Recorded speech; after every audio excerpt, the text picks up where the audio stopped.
What up, y'all? It's Marauder Rick. Just got my 4 trumpet setup from Horn Blasters.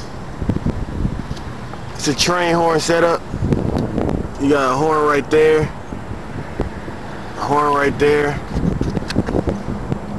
a horn down in there facing forward, and another one down in there facing forward. I'm about to try to find out the difference in the sound.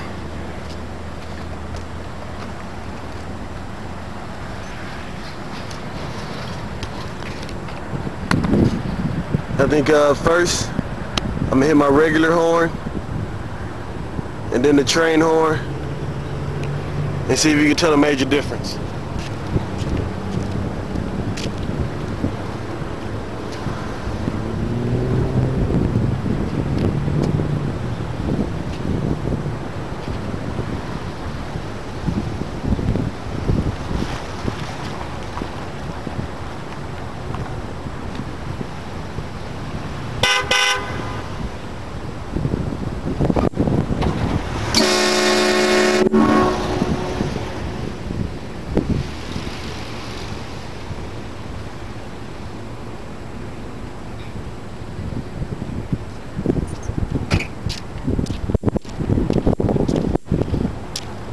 I think so.